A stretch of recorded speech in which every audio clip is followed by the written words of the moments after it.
Islamophobia کی لعنت کا دنیا سے خاتمہ کرنا ہوگا۔ یہ کام عالمی کمیونٹی کو مل کر کرنا ہوگا۔ اسلاموفوبیا کے عالمی دن پر UN secretary general Antonio Guterres کا پیغام۔ پاکستانی مندوب منیر اکرم نے کہا کہ اسلاموفوبیا سے ہر سطح پر نمٹنا ہوگا۔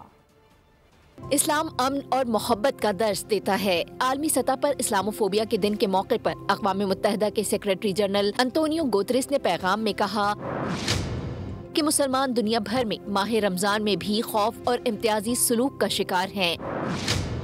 عالمی برادری کو اسلام کے خلاف تعصب کی لعنت کا خاتمہ کرنا ہوگا۔ اقوام متحدہ میں پاکستانی مستقل مندوب منیر اکرم نے کہا کہ کئی ممالک نے اسلاموفوبیا کے خلاف اعلانات کیے، اب ان پر عمل کا وقت ہے۔ پاکستان اور OIC اسلاموفوبیا کے خلاف سیکریٹری جنرل کے ساتھ کام کریں گے۔ پاکستان نے اسلاموفوبیا کا ایشو عالمی سطح پر تسلیم کرانے میں قائدانہ کردار ادا کیا۔